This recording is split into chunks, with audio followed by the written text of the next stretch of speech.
Before we begin the story, let us know where you're watching from by leaving a comment below.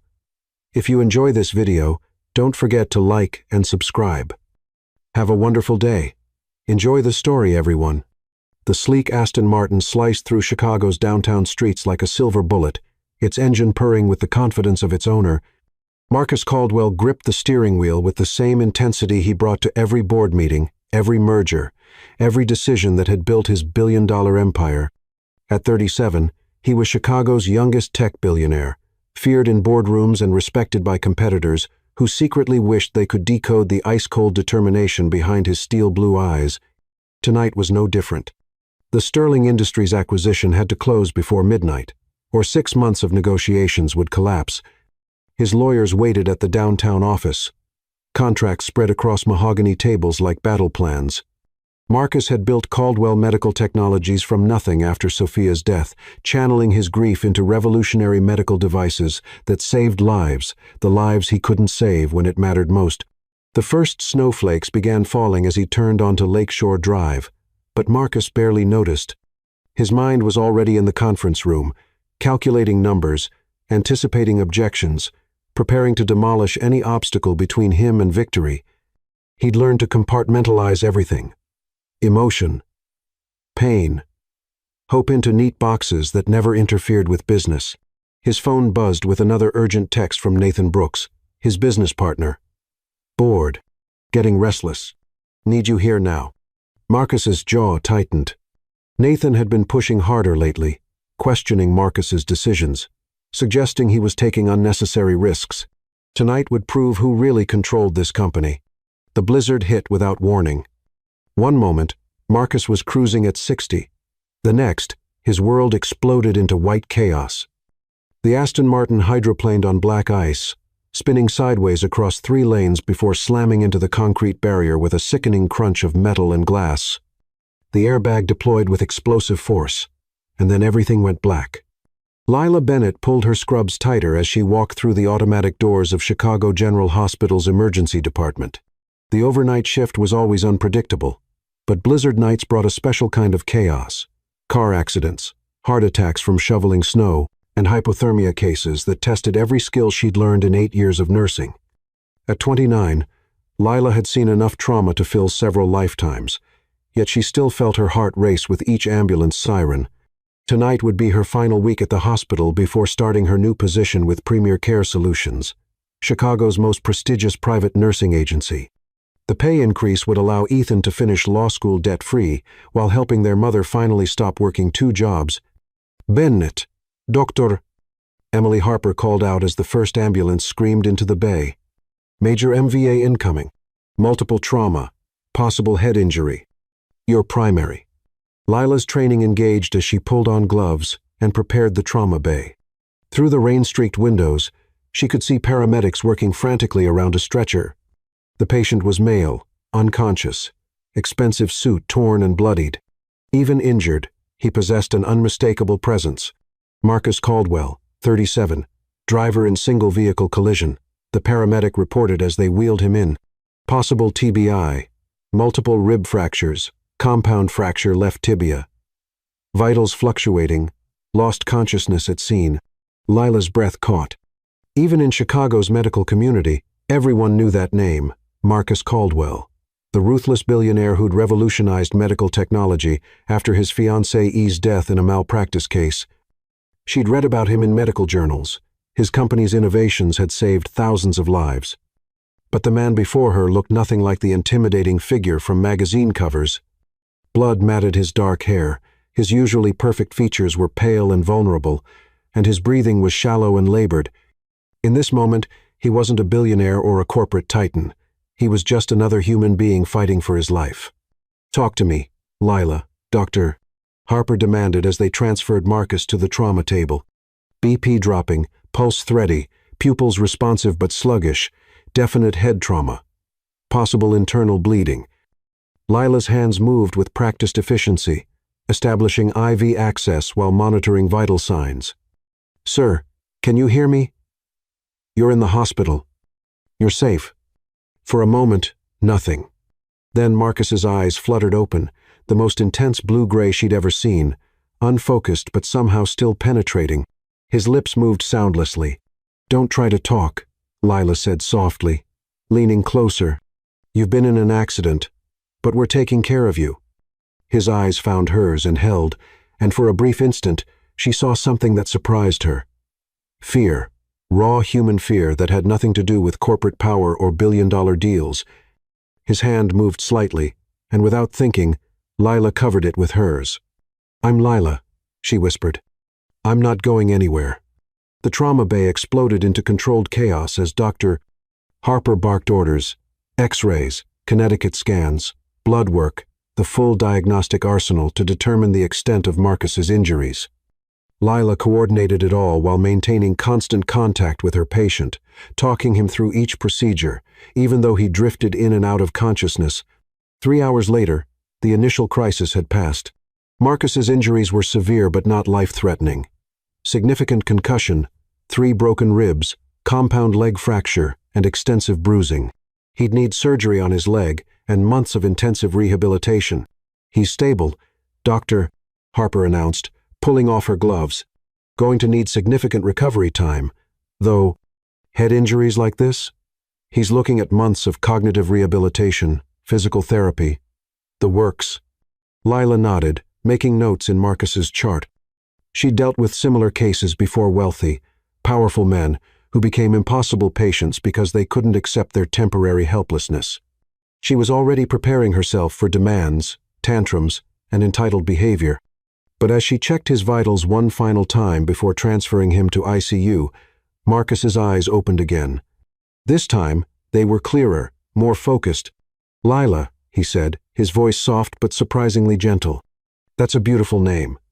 She blinked, taken off guard. "How are you feeling, Mr. Caldwell?" "Like I've been hit by a truck." He tried to smile, wincing at the effort. "But alive. Thanks to you. I was just doing my job." "No." His gaze held hers with startling intensity. "It was more than that. I could feel. I could hear your voice when everything else was dark. You kept me anchored." Lila felt heat rise in her cheeks. There was an unexpected quality in the way he looked at her, not with the entitled expectation she'd anticipated, but with genuine gratitude and something deeper that made her pulse quicken despite her professional training. "You're going to be fine," she said, her voice softer than she intended, "but you'll need extensive care during recovery. Someone will contact your family about arrangements." "No family," Marcus said quietly. "Just business associates who see me as a profit margin." The sadness in his voice caught Lila off guard. Here was one of the world's most powerful men, and he was utterly alone. Before she could respond, his assistant burst into the ICU, a thin, nervous man with wire-rimmed glasses and an expensive suit. "Mr.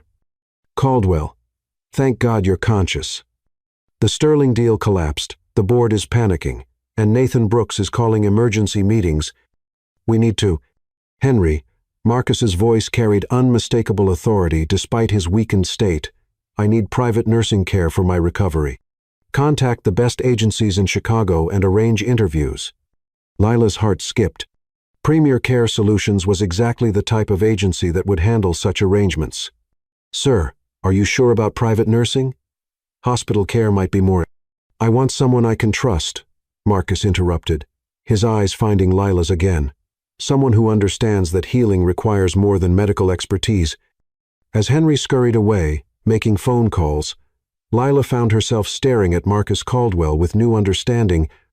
The ruthless billionaire facade was cracking, revealing glimpses of a man carrying wounds that went far deeper than tonight's accident. She had no idea that in 48 hours, she'd be professionally assigned to his care, living in his penthouse, and caring for a man whose vulnerability would shatter every preconception she'd ever had about love, wealth, and the courage it takes to heal a broken heart. The storm outside was just beginning. Chapter 2. The Reluctant Patient. 2 days after Marcus's accident, Lila stood outside the floor-to-ceiling windows of his lakeshore penthouse, watching Lake Michigan stretch endlessly toward the horizon. The space was breathtaking minimalist luxury with clean lines, expensive art, and not a single personal touch that revealed anything about the man who lived here. It felt more like a high-end hotel than a home. Premier Care Solutions had assigned her to Marcus's case after an extensive interview process. The agency's director had been clear. This was their most high-profile client, requiring discretion, professionalism, and tolerance for difficult behavior. Lila's hospital experience with trauma patients made her the ideal candidate. "This is unacceptable." Marcus's voice carried from the master bedroom, sharp with frustration despite his weakened condition. "I don't care what the doctor said. I need those quarterly reports today." Lila checked her watch. She'd been Marcus's private nurse for exactly 18 hours, and he'd already fired 2 physical therapists, dismissed a meal delivery service, and reduced his assistant, Henry, to near tears. The agency had warned her that corporate executives could be challenging patients, but Marcus Caldwell was operating on an entirely different level of stubborn. She entered his bedroom, carrying a lunch tray, taking in the chaos surrounding his king-sized bed. Laptops, legal documents, and financial reports covered every surface. Marcus sat propped against silk pillows, his left leg elevated in a cast, his face pale, but his eyes blazing with determination as he barked orders into his phone. "Nathan, I don't care if the projections show a minor dip. The Sterling acquisition still makes strategic sense, and I want it back on the table by—" He noticed Lila and held up one finger, as if she were another employee waiting for orders. Lila set down the tray and calmly walked over to his bedside table, where 3 different phones were charging. Without a word, she unplugged all of them. "I'll call you back," Marcus said into his phone, his expression darkening as he watched her. "What the hell do you think you're doing?" "My job," Lila replied evenly, gathering the scattered documents, "which is ensuring your recovery, not enabling your self-destruction. Those reports are crucial too. Your blood pressure spiking to dangerous levels," Lila interrupted, checking the monitor beside his bed. 160, over 95. "Your body is trying to heal from significant trauma, and you're flooding it with stress hormones." Marcus's jaw tightened. "I don't have the luxury of lying around feeling sorry for myself. Your company needs you alive and functional, not driving yourself into a stroke." Lila moved to the windows, pulling the blackout curtains partially closed. "You have a severe concussion, Mr. Caldwell. Overstimulation and stress can cause permanent cognitive damage." "Don't patronize me," Marcus snapped. "I built a billion-dollar empire. I think I can manage my own recovery." Lila turned to face him, her brown eyes steady and unflinching. "How? By working 18-hour days from a hospital bed? By ignoring medical advice? By treating everyone around you like they're obstacles to your productivity?" The silence that followed was electric. Marcus wasn't used to being challenged, especially not by employees. But Lila's quiet confidence, the way she held her ground without backing down, intrigued him, despite his frustration. "You don't understand," he said finally, his voice quieter but no less intense. "Nathan Brooks has been my business partner for 5 years.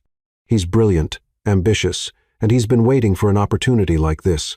Every minute I'm not working, he's positioning himself to take control of my company. So you'd rather work yourself to death than appear human?" The question hit like a physical blow.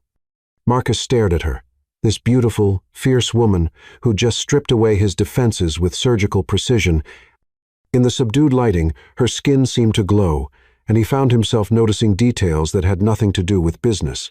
The way her full lips pressed together when she was determined, how her scrubs couldn't hide the curves beneath, the compassion in her eyes even when she was being tough. "It's not that simple," he said, suddenly feeling exhausted. "Isn't it?" Lila sat in the chair beside his bed, close enough that he could smell her subtle perfume, something warm and floral, that made him think of spring gardens instead of sterile boardrooms. "When was the last time you took a day off? A real day, where you didn't think about work at all?" Marcus opened his mouth to answer, then closed it. He honestly couldn't remember. Before Sophia died, he admitted quietly. Lila's expression softened. She'd researched his background after accepting the assignment, the tragic malpractice case that had apparently driven Marcus to revolutionize medical technology. But seeing the pain still etched in his features made it real in a way news articles never could. "Tell me about her," Lila said gently. "Why?" Marcus's walls went back up instantly. "So you can psychoanalyze me? Determine what's driving my self-destructive behavior?" "Because," Lila said, surprising him with her honesty. "You're not just my patient. You're a man who's been carrying pain alone for too long, and I think talking about her might help." Her voice carried genuine caring, without pity, and it made Marcus's defenses crumble. He leaned back against the pillows, his gaze focusing on a point beyond the windows. "Sophia was everything I wasn't," he began slowly. "Warm, spontaneous, optimistic. She believed in second chances, in the goodness of people. She wanted to travel the world, have children, build something meaningful together. What happened? Routine surgery, gallbladder removal, completely standard procedure. But the surgeon was intoxicated." Marcus's voice turned bitter. Sophia hemorrhaged on the table. By the time they realized what was happening, it was too late. Lila's hand moved instinctively toward his, then stopped. "I'm so sorry." The surgeon lost his license, faced criminal charges, but Sophia was still gone. Marcus's eyes found Lila's, and she saw the depth of his pain. "I threw myself into work because it was the only thing that made sense anymore. Building medical devices that could prevent what happened to her that gave me purpose. And now I don't know how to exist any other way." His admission was barely above a whisper. "If I stop moving, stop building, stop fighting, what's left?" Lila leaned forward, her voice soft but firm. "Life, Marcus. Actual life, not just survival." The way she said his nominat, Mr. Caldwell, not sir. Just Marcus, and an unexpected jolt through him. When was the last time someone had spoken to him like a person instead of a title? "I lost my father when I was 16, Lila continued. "Construction accident. One day he was teaching me to change a tire. The next, he was gone. My mother worked 3 jobs to keep us afloat, and I took care of my brother Ethan while finishing high school." "I'm sorry," Marcus said, meaning it. "I thought I had to be strong for everyone, had to fix everything, had to never show weakness." Sound familiar? Lila's small smile held understanding. "It took me years to realize that moving forward doesn't mean forgetting.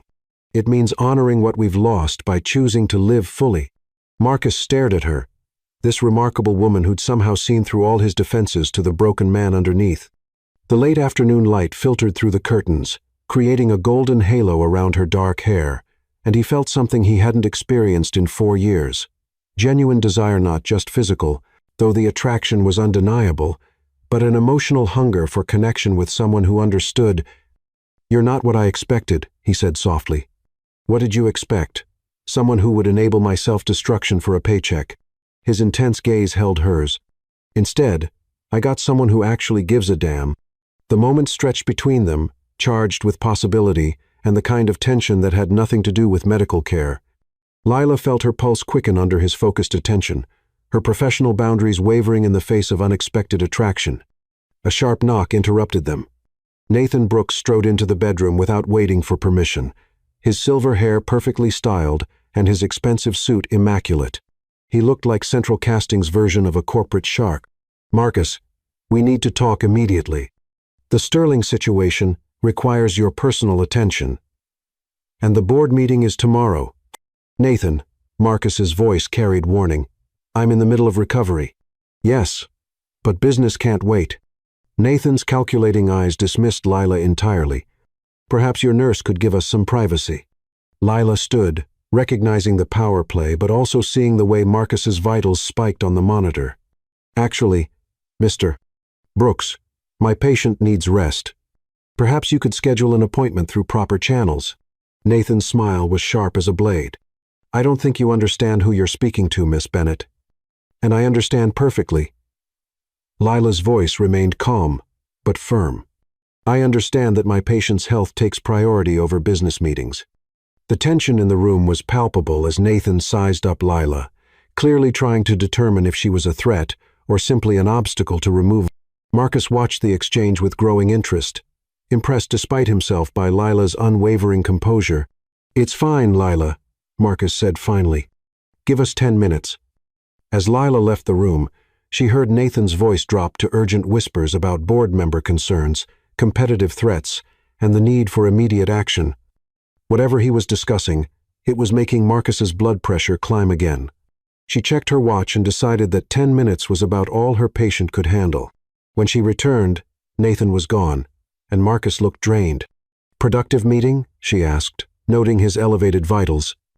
"Nathan thinks I'm losing my edge, says the board is questioning my judgment." Marcus closed his eyes. Maybe he's right. Or maybe, Lila said, straightening his pillows with gentle hands, you're finally finding it. As she moved around him, Marcus caught her wrist gently, his thumb tracing over her pulse point. The simple touch sent heat racing through both of them. "Thank you," he said quietly, "for caring enough to fight me." Lila looked down at his hand on her wrist, at the vulnerability in his expression, and felt her heart skip. This was dangerous. Territory caring for a patient was one thing, but feeling this level of attraction was another entirely. But as Marcus's thumb continued its gentle caress and his penetrating gaze held hers with growing intensity, Lila realized it might already be too late to maintain a professional distance. The storm outside had ended, but the one building between them was just beginning. Chapter 3. Crossing Professional Lines. 6 weeks into Marcus's recovery, his penthouse had transformed from a sterile showcase into a warmer, more livable space. Lila had quietly introduced small changes. Fresh flowers on the kitchen island, warm blankets draped over the leather furniture, and the subtle scent of home-cooked meals replacing the antiseptic smell of medical equipment. Marcus noticed every detail, though he pretended not to.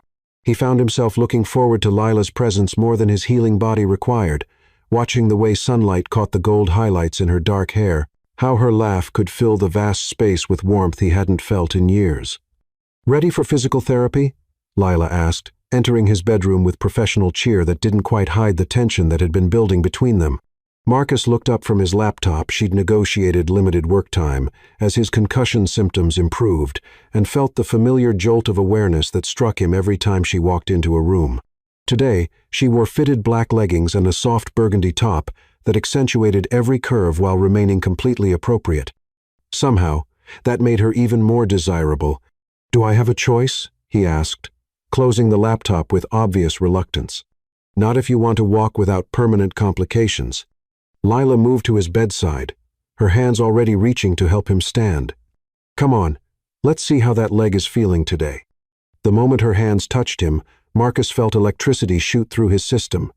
6 weeks of physical therapy meant 6 weeks of Lila's gentle touches her hands, guiding his movements, supporting his weight, helping him relearn basic functions his body had forgotten.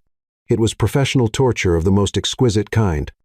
Lila felt it too, the way his muscles tensed under her touch, how his breathing changed when she stood close, the way his blue-gray eyes tracked her every movement with increasing intensity. She'd worked with dozens of attractive patients before, but none had ever made her forget her professional boundaries, quite like Marcus Caldwell. "Let's start with range of motion," she said, helping him stand beside the parallel bars they'd installed in his spacious living room. The Chicago skyline stretched beyond the windows, but neither of them was paying attention to the view. Marcus gripped the bars, his jaw tight with concentration and pain, as he attempted the exercises. His left leg, still healing from the compound fracture, trembled with the effort of bearing weight. Lila stood close behind him, her hands ready to catch him if he faltered. "Good," she murmured, her voice low and encouraging. "Now try taking a step." Marcus attempted to move forward, but his leg buckled slightly. Lila's arms went around him instantly, her body pressing against his back as she steadied him. For a moment, they froze, both acutely aware of every point of contact. Her chest against his shoulder blades, her hands spread across his torso, his heart pounding against her palm. "Okay," Lila breathed, not moving away despite every professional instinct screaming at her to maintain distance. "More than okay," Marcus's voice was rough with more than exertion. She helped him back to a sitting position but stayed close, ostensibly checking his vitals. Her fingers found his pulse at his wrist, and Marcus watched her face as she concentrated, memorizing the way her lower lip caught between her teeth when she focused. "Heart rate elevated," she observed quietly. "Wonder why?" Marcus replied, his gaze never leaving her face. The moment stretched between them, charged with possibility and want. Lila's professional training warred with the desire coursing through her veins. She should step back, maintain boundaries, remember why she was here. Instead, she found herself leaning closer. "Marcus," she began, not sure if she was warning him or herself. "I know," he said softly. "I know this complicates everything, but I can't stop thinking about you, Lila. About this." His hand came up to cup her cheek, thumb tracing the line of her cheekbone with reverent gentleness. Lila's eyes fluttered closed at the touch, her resolve crumbling like sand. "We can't," she whispered, even as she leaned into his touch. "You're my patient. I could lose my license, my career." "Then tell me to stop," Marcus said, his thumb moving to trace her lower lip. "Tell me you don't feel this too, and I'll never touch you again." Lila opened her eyes, meeting his intense stare. The smart thing, the professional thing, would be to lie, to step back and rebuild the walls between them. But looking into Marcus's eyes, seeing the vulnerability beneath the desire, the way he was offering her his heart along with his want, she couldn't bring herself to do it. Before she could respond, the elevator chimed, announcing a visitor. Lila sprang back from Marcus like she'd been burned, her cheeks flushing as she smoothed down her top. "That's probably Ethan," she said, grateful for the interruption, despite the frustrated desire still humming through her body. "I mentioned he might stop by today." Marcus nodded, though his expression remained dark with want. "I'd like to meet him."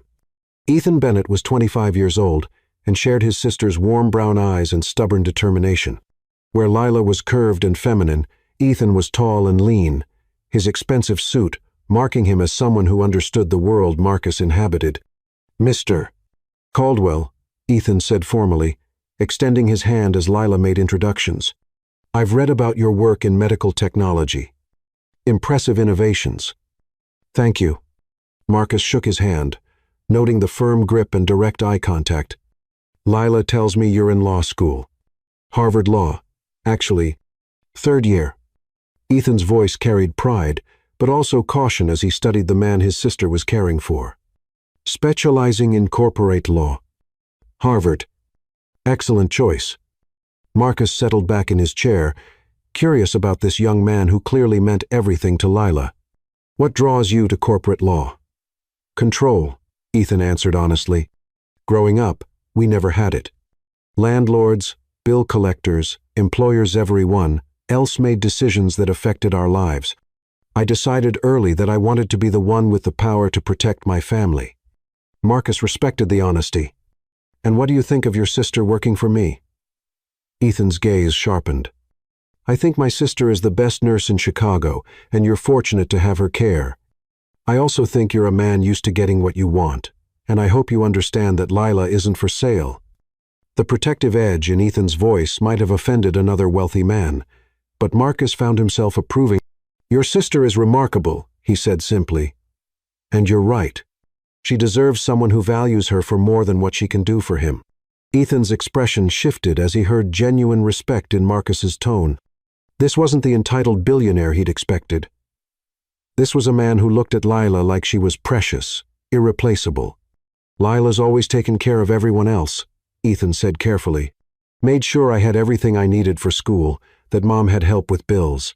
She deserves someone who will take care of her for a change." "Ethan," Lila warned, embarrassed by the direction of the conversation. "It's fine," Marcus said, his eyes finding hers. "He's looking out for you. I respect that." Over lunch, Marcus listened as the siblings shared stories of their childhood, their struggles, their dreams for the future. He watched Lila's face light up when she talked about Ethan's achievements, saw the deep love between them that transcended blood, and spoke to chosen family. "You should see the clinic where Lila volunteers," Ethan told Marcus. "Free healthcare for families who can't afford insurance. She works full days here, then goes there on weekends to help people who have nothing." Marcus's attention focused on Lila across the table. "You never mentioned that." Lila shrugged, clearly uncomfortable with the praise. "It's not important." "It's everything," Marcus said quietly, and the intensity in his voice made her breath catch. After Ethan left, the penthouse felt different, more intimate somehow, as if Ethan's visit had given Marcus permission to see Lila as more than just his nurse. She was cleaning up the lunch dishes when she felt him behind her. "Let me help," he said, reaching around her for plates, his chest brushing her back. Lila froze, hyper-aware of his proximity, his warmth, the subtle scent of his cologne mixed with something uniquely him. "You should rest your leg." "I'm tired of resting." Marcus's hands came to rest on the counter on either side of her, effectively trapping her against the sink. "I'm tired of pretending I don't want you." Lila's pulse hammered as she turned to face him. They were inches apart now, his eyes dark with desire and tenderness, the vulnerable expression of a man who'd forgotten how to want anything beyond revenge and success. "Marcus," she whispered, her hands coming up to rest against his chest. She could feel his heart racing beneath her palms. "I know this is complicated," he said, his voice rough with want. "I know I'm risking everything by feeling this way about you, but I can't help it, Lila. You've brought light into a life I thought was permanently dark. We can't," she said, but her hands were fisting in his shirt, pulling him closer instead of pushing him away. "Can't what? Feel something real? Want something beyond duty and obligation?" Marcus's hands came up to frame her face. "You're not just my nurse, Lila. You're the woman who's teaching me how to live again." The kiss, when it finally came, was inevitable soft at first. Tentative. Like a question neither was sure they should ask, but the moment their lips touched, something ignited between them. Marcus's arms came around her, pulling her flush against him as the kiss deepened, became desperate, hungry. Lila melted into him, her professional boundaries dissolving under the heat of his mouth, the strength of his arms, the way he kissed her like she was oxygen, and he was drowning. She'd never been kissed like this, like she was precious, essential, wanted beyond reason. When they finally broke apart, both were breathing hard, foreheads pressed together as they tried to process what had just happened. "We're in trouble," Lila whispered. Marcus's thumb traced her swollen lower lip. "The best kind of trouble." As evening fell over Chicago, neither of them mentioned the kiss again, but everything had changed. The way Marcus watched her move through his space, the way Lila's touch lingered during medical checks, the electricity that sparked every time they accidentally brushed against each other. They'd crossed a line there was no going back from, and both of them knew it. The question now wasn't whether they wanted each other. It was whether they were brave enough to fight for something that could cost them everything, or strong enough to walk away from the kind of love that came once in a lifetime. Outside the windows, Chicago glittered like diamonds against velvet, beautiful and unforgiving. But inside Marcus's penthouse, two people who'd built walls around their hearts were finally ready to tear them down. Chapter 4. When Business Becomes Personal. The morning after their kiss, Lila woke in the guest bedroom of Marcus's penthouse with her heart racing and her professional ethics in complete chaos. She'd spent the night replaying every moment. The way Marcus had looked at her like she was precious. How his hands had trembled slightly when he touched her face. The desperate hunger in his kiss that matched her own. She had to get control of this situation, had to find a way to maintain professional boundaries while living in the same space as a man who made her forget every rule she'd ever lived by. Their relationship had deepened over the following weeks, but complications arose when Nathan Brooks accelerated his campaign to undermine Marcus's leadership. Premier Care Solutions had extended Lila's contract indefinitely, a decision that pleased Marcus but concerned Lila, as it blurred the lines between her professional and personal involvement. "Good morning," Marcus said softly when she entered the kitchen, his voice still rough with sleep. He sat at the island with his laptop and coffee, looking devastatingly handsome in dark pajama pants and a white t-shirt, his hair mussed from sleep. When he looked up at her, Lila felt her resolve waver. "Morning. How's your pain level today?" Lila busied herself pouring coffee, hyper-aware of his gaze tracking her every movement. "Manageable." Marcus's response was carefully neutral, but the undercurrent of tension was impossible to miss. "Lila, about last night was unprofessional," she interrupted quickly, not looking at him. "We both know that. You're my patient, I'm your nurse, and what happened can't happen again." The silence that followed was deafening. When Lila finally risked a glance at Marcus, his expression was unreadable. "Is that what you really want?" he asked quietly. Before Lila could answer, the elevator chimed. Nathan Brooks emerged with the confidence of a man who owned the space, his silver hair perfectly styled despite the early hour. He carried a leather briefcase and wore the expression of someone preparing for battle. "Marcus, we have a situation," Nathan announced without preamble, then noticed Lila. His pale blue eyes assessed her with practiced calculation. "Perhaps we could have some privacy." "Lila stays," Marcus said firmly, his protective instincts flaring at Nathan's dismissive tone. "Whatever you have to say, you can say in front of her." Nathan's mouth tightened almost imperceptibly. Over the past weeks, he'd been building his case against Marcus's leadership, and Lila's presence was becoming a useful weapon. "Very well. The board has called an emergency meeting for this afternoon. There are serious concerns about your fitness to lead, given your current condition and recent decisions." "What recent decisions?" Marcus's voice carried warning. "Your insistence on pursuing the Sterling acquisition despite changed market conditions, your refusal to consider the Novacorp merger that could increase profits by 40%, your general unavailability during a critical growth period." Nathan's gaze flicked meaningfully toward Lila. "Some board members question whether your judgment has been compromised by personal circumstances." Lila felt heat rise in her cheeks. She didn't need Nathan to spell out his implication. "My judgment is fine," Marcus said with dangerous quiet. "My decisions are based on long-term strategic vision, not quarterly panic. Nevertheless, the board wants assurances. Charles Thompson has been particularly vocal about your extended absence and irregular decision-making patterns." Nathan pulled out his phone, scrolling through messages with theatrical efficiency. "There's also been talk about your living arrangements and whether they represent appropriate professional boundaries." The threat was subtle but clear. Nathan had done his research and was prepared to use Lila's presence as evidence of Marcus's compromised state. "Set up the video conference for this afternoon," Marcus ordered coldly. "I'll address the board's concerns directly." "Marcus, you're in no condition to." "I'm in perfect condition to remind the board who built this company," Marcus interrupted, his voice sharp as steel. After Nathan left, the penthouse felt charged with toxic energy. Lila watched Marcus pace as much as his healing leg would allow, his face dark with fury and something deeper betrayal. "He's been planning this for months," Marcus said finally, using my recovery as an excuse to position himself for a takeover. "And now he's using you as ammunition." "Maybe I should leave," Lila said quietly. "If my presence here is causing problems for you." "You're not the problem," Marcus said fiercely, turning to face her. "Nathan is the problem. He's ambitious, manipulative, and he's seen my accident as an opportunity to seize control." Before Lila could respond, the elevator chimed again. This time, the visitors made Marcus go completely still. Margaret and Edward Langley stepped into the penthouse with the authority of people accustomed to controlling every room they entered.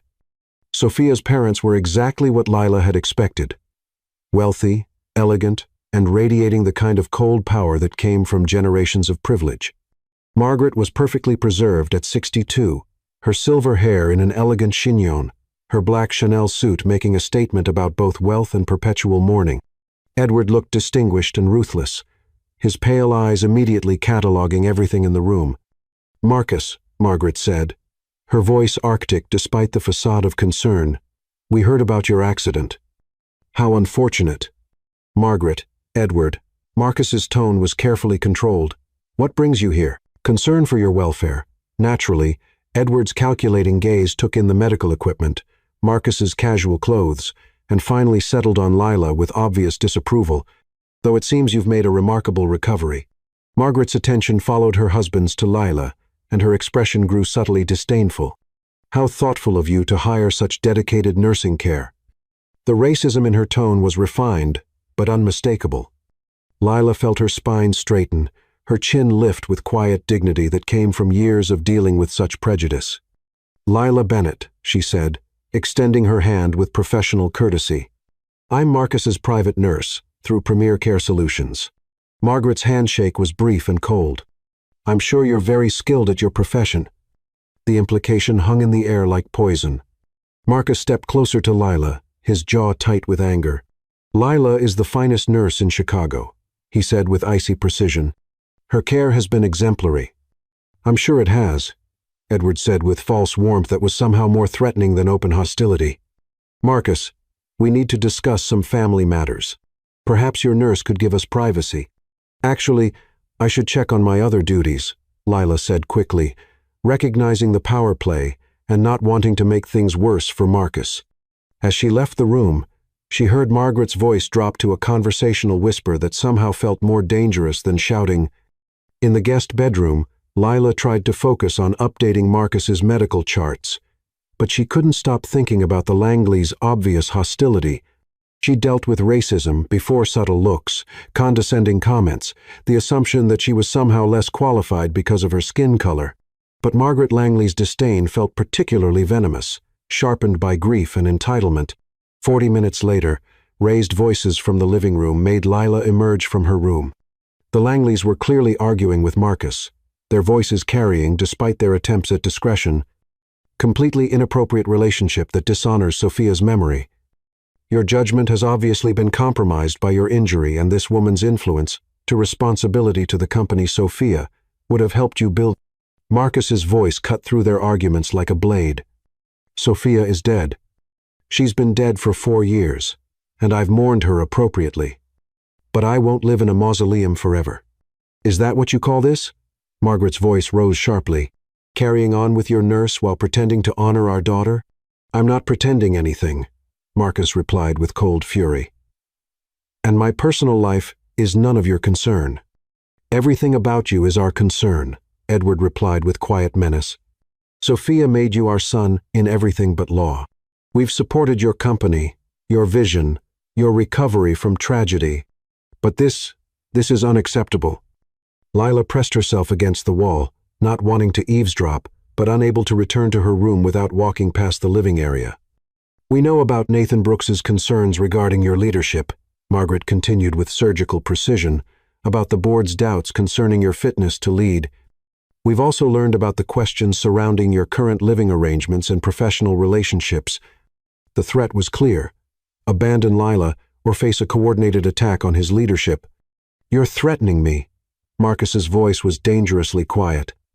We're protecting our daughter's legacy, Edward said with cold authority. The company, the foundation, the future she would have wanted for you, this inappropriate relationship, jeopardizes all of it. Lila had heard enough. She couldn't stay hidden while people discussed her like she was a problem to be solved. Taking a deep breath, she walked into the living room with professional dignity intact. Excuse me, she said politely, her mask firmly in place. I need to check Mr. Caldwell's vitals. The Langleys turned to look at her with barely concealed hostility. Margaret's eyes swept over Lila with obvious disdain. How convenient, Margaret said with icy precision. Marcus, I think you should know that we've made some inquiries about Miss Bennett's background and professional history. Lila felt the blood drain from her face. I beg your pardon? It's quite illuminating. Edward stepped forward, his pale eyes fixed on Lila with predatory focus. A nurse from a working-class background, significant student loans, family financial pressures. One might wonder about the motivations for accepting such an extended private assignment. The accusation was clear without being stated directly. Lila felt humiliated, furious, and heartbroken all at once. Are you questioning my professional integrity? Lila asked with quiet dignity. We're questioning everyone's motivations, Margaret replied smoothly, including yours and Marcus's judgment in this situation. She turned back to Marcus with renewed authority. We're prepared to make you an offer, Marcus. End this inappropriate relationship, refocus on your recovery and the company, and we'll support you against Nathan Brooks's challenges. Continue down this path, and you'll face opposition from every direction. The ultimatum hung in the air like a death sentence. Lila watched Marcus's face cycle through anger, pain, and something that looked dangerously like consideration. I need to think about this, Marcus said finally, his voice carefully neutral. Lila felt her heart shatter. After everything they'd shared, everything they'd felt, he was actually considering their demands. Of course, Edward said with satisfaction. We'll give you 24 hours to make the right decision. After the Langleys left, the penthouse felt like a tomb. Lila stood in the kitchen, her hands shaking as she processed what had just happened. Lila, Marcus said quietly, approaching her carefully. Don't, she said, not turning around. Just don't. They're threatening everything I've built, Marcus said, his voice thick with conflict. The company, the foundation, the medical research that could save thousands of lives. I understand, Lila replied, her voice steady despite the tears threatening to fall. "I understand that I'm not worth sacrificing your empire for." "That's not what I said." "It's what you implied." Lila finally turned to face him, seeing the tortured expression on his face. "And maybe they're right. Maybe I'm just a nurse who got in over her head." "You're the woman I love," Marcus said desperately. "Am I?" Lila asked with quiet dignity. "Because the man I love wouldn't need 24 hours to choose between me and the approval of people who've never shown him genuine affection." She walked past him toward her room, her heart breaking with every step. "Where are you going?" Marcus called after her. "To pack," Lila replied without looking back. "I think it's time for me to complete my assignment and move on." As Lila closed her bedroom door, she heard Marcus sink onto the sofa with a sound of anguish that nearly broke her resolve. But she couldn't stay in a relationship where she was constantly fighting for her place, constantly proving her worth, constantly being seen as an obstacle to overcome rather than a partner to cherish. The war for Marcus's future had begun in earnest, and Lila refused to be collateral damage. Chapter 5. Fighting the Past. Lila spent the night in her room, systematically packing her belongings while trying to ignore the sound of Marcus pacing the living room. She'd called Premier Care Solutions to request a new assignment, but the director insisted she complete her current contract. Marcus had apparently paid for another month of care, non-refundable. Professional obligation trapped her in a situation her heart couldn't endure. Every instinct told her to flee before she lost herself completely to a man who would always choose his empire over her love. At dawn, she emerged to find Marcus still awake, sitting on the sofa with his laptop, surrounded by financial documents and legal briefs. He looked haggard, older somehow, as if the night had aged him years. "Did you sleep at all?" she asked, her nurse training overriding her personal pain. "Couldn't." Marcus's voice was hoarse with exhaustion. "I've been thinking about what the Langleys said, about the board meeting today, about Nathan's plans." Lila moved to the kitchen, needing the routine of making coffee to keep her hands steady. "And what conclusion did you reach?" "That I've been fighting the wrong battle," Marcus said quietly. "I've been trying to prove I'm the same man I was before the accident, when maybe the problem is that I am the same man obsessed with control, terrified of vulnerability, choosing power over people." Lila paused in her coffee preparation, hearing something new in his voice. "The Langleys want me to choose between you and everything I've built." Marcus continued. "But what they don't understand is that everything I built was just an elaborate monument to my own pain. It wasn't living. It was existing." He stood carefully, his legs still stiff from the night of pacing, and moved toward her. "I spent 4 years building walls so high that nothing could hurt me again.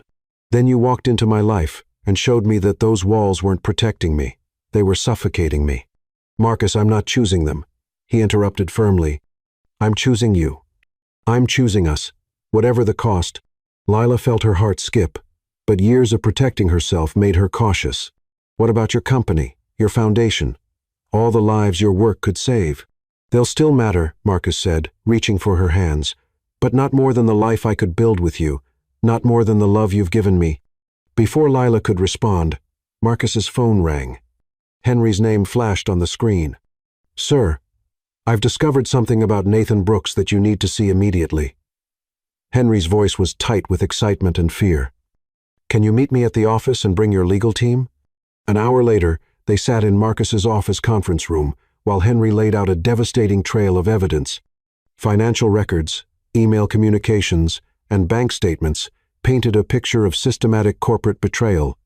"Nathan has been embezzling company funds for 18 months, Henry explained, his voice shaking slightly. "But it's more sophisticated than simple theft. He's been manipulating project budgets, inflating vendor costs, and skimming the difference into offshore accounts." Lila watched Marcus process the information with the cold focus that had made him legendary in business circles. This was the billionaire the world knew. Analytical, ruthless, completely in control. "How much?" Marcus asked quietly. "Approximately $8 million, Henry replied, "but the intellectual property theft is potentially worth 10 times that amount. He's been selling our research data to competitors, sabotaging our patent applications, and deliberately undermining projects that would increase company value."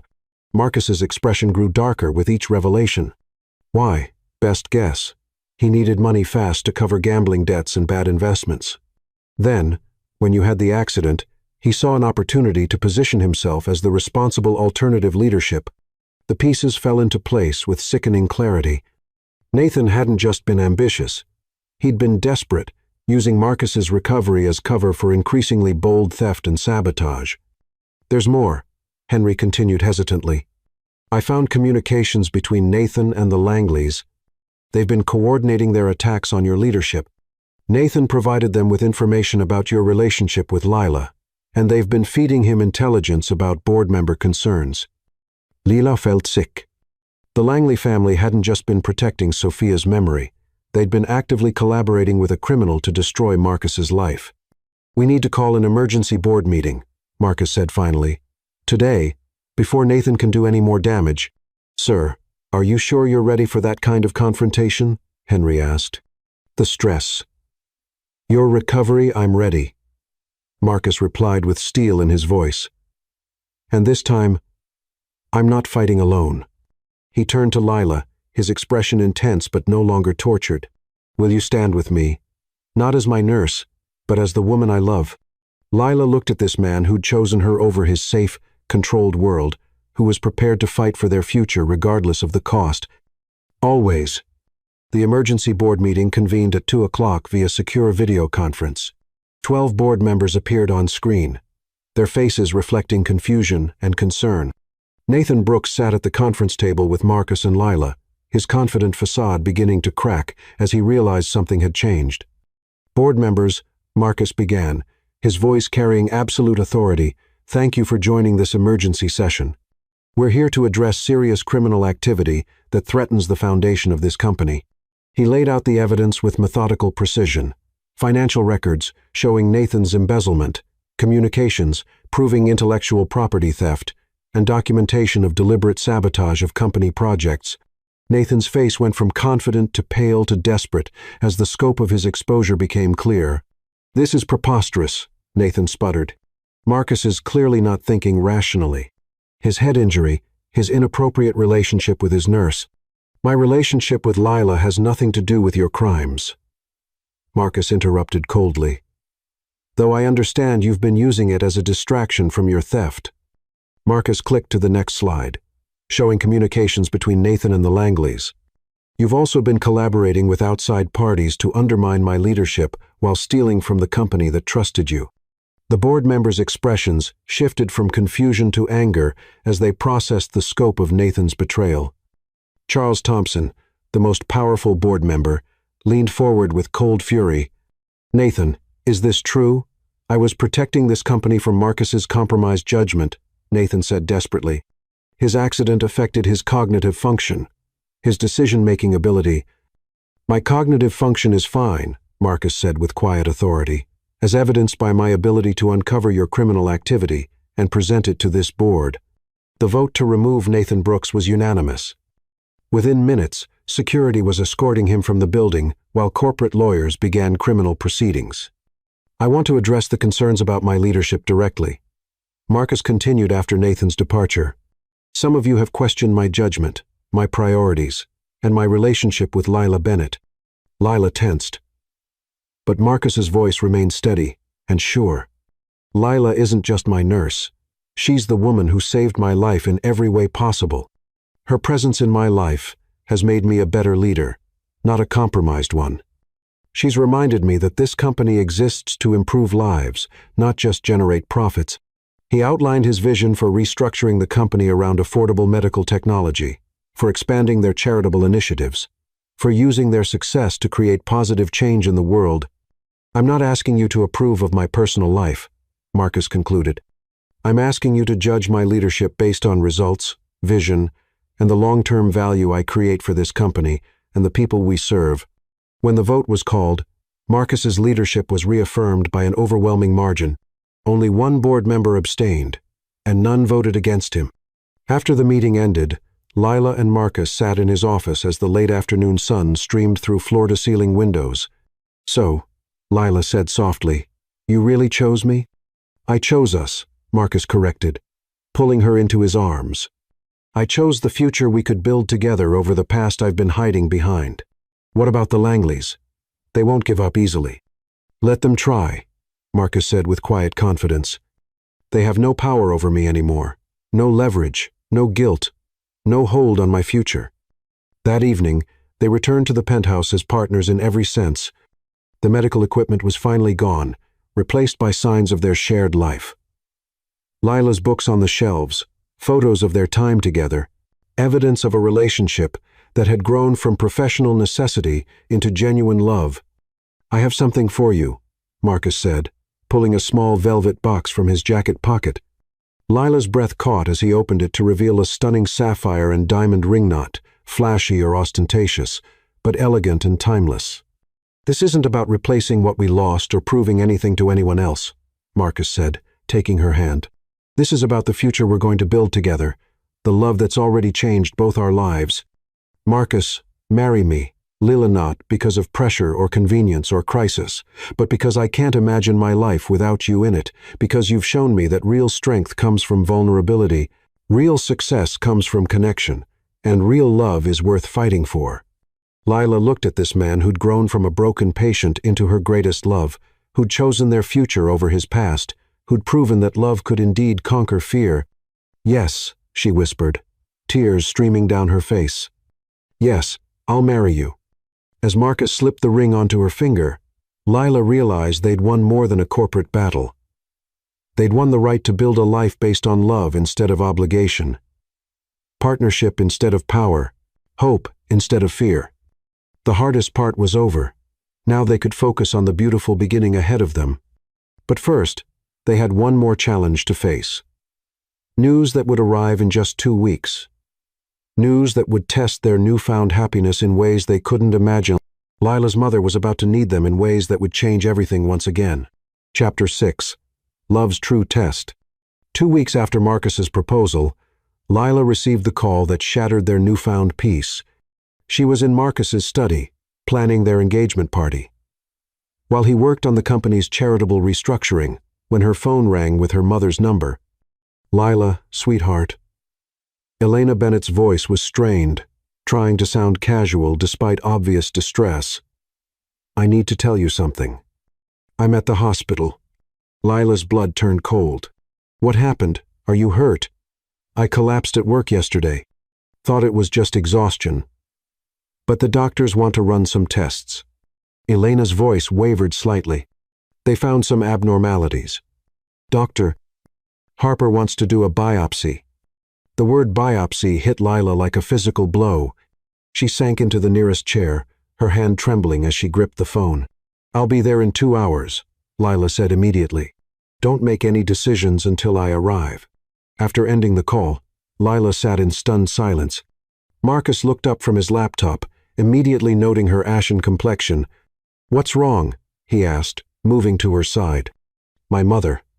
They think she might have cancer. The words felt surreal, leaving Lila's lips. Without hesitation, Marcus closed his laptop and reached for his jacket. I'll drive you to Baltimore. During the 3-hour drive to Johns Hopkins Hospital, Lila stared out the window while Marcus handled logistics, calling his pilot to put the jet on standby, contacting the best oncologists in the country, preparing for whatever they might face. You don't have to do this, Lila said quietly. It's not your responsibility. Your family is my family now, Marcus replied simply. We face this together. At the hospital, they found Elena in a private room that Marcus had quietly arranged, looking smaller than her 55 years but maintaining the dignity that had carried her family through years of hardship. You must be Marcus, Elena said warmly despite her circumstances. Thank you for bringing my daughter here so quickly. Mrs. Bennett, Marcus said gently, taking her hand. I'm sorry we're meeting under these circumstances. Doctor. Susan Lee, Elena's oncologist, arrived with test results that confirmed their worst fears. Aggressive pancreatic cancer, stage 3, with spread to nearby lymph nodes. With traditional treatment, chemotherapy, and radiation, we're looking at extending quality of life rather than cure. Dr. Lee explained gently. The prognosis is 12 to 18 months. Lila felt the world tilt beneath her feet. 12 to 18 months wasn't enough time. They'd just found happiness, just gotten engaged, just started planning a future together. Are there other options? Marcus asked immediately. There's an experimental treatment program here at Hopkins, Dr. Lee replied. A combination of targeted immunotherapy and precision radiation that's shown promising results in early trials. But it's extremely expensive, approximately $400,000 for the full protocol and not covered by insurance. Lila's heart sank. Even with her increased income from Premier Care Solutions, that kind of money was impossible. Her mother's insurance would cover basic treatment, but not experimental procedures. What are the success rates for the experimental treatment? Marcus asked. Promising, but not guaranteed. We're seeing extended life expectancy of 3 to 5 years in 60% of patients, with a 20% chance of full remission. We'll take it, Marcus said immediately. Marcus, no. Lila turned to him with wide eyes. You can't, Dr. Frank. Lee, what do we need to do to get Mrs. Bennett into the program? Marcus continued, as if Lila hadn't spoken. I'd need to make some calls, but given her condition and our current enrollment, we could probably arrange admission within the week. However, the financial arrangements would need to be confirmed. That won't be a problem, Marcus interrupted. I'll have my assistant contact your billing department today. After Dr. Lee left to begin the enrollment process, Lila turned on Marcus with a mixture of gratitude and fury. You can't pay for my mother's treatment, she said, her voice shaking. $400,000. Marcus, that's not just money. That's a commitment. An obligation that changes everything between us. It changes nothing, Marcus said firmly, except that your mother gets to live. But what if we don't work out? What if you decide I'm not worth the investment? What if stop? Marcus's hands came up to frame her face, his touch gentle, but his voice absolute. Do you really think I would ever use your mother's life as leverage against you? Do you think that little of the man you agreed to marry? Lila's eyes filled with tears. I think you're wonderful, too wonderful, and I'm terrified of owing you something I can never repay. You already gave me something I can never repay, Marcus said softly. You gave me back my life, my capacity to love, my future. $400,000 is nothing compared to that. It's not nothing to me, Lila protested. It's more money than my family will make in a decade. It's what I want to do for the woman I love and the mother who raised her, Marcus interrupted. Lila, I have more money than I could spend in 10 lifetimes. Let me use it for something that matters. Elena had been listening to their exchange with growing concern. I don't want to cause problems between you two, she said quietly. If this treatment is causing conflict. It's not, Marcus said firmly, never taking his eyes off Lila. There's no conflict here, just fear. And fear makes us say things we don't mean. Lila looked between her mother, the woman who'd sacrificed everything to raise her children, and Marcus, the man who was willing to sacrifice everything to save them. The weight of accepting such generosity felt overwhelming. I can't just take your money, Lila said desperately. Then marry me, Marcus replied. Tomorrow. Today. Right now, if possible. Lila's breath caught. What? Marry me today, Marcus repeated, his voice steady and sure. Not in 6 months with a big ceremony and perfect planning. Marry me now, in this hospital, with your mother as our witness. Marcus, that's crazy. It's practical, he corrected. If we're married, then your mother's treatment isn't charity. It's family taking care of family.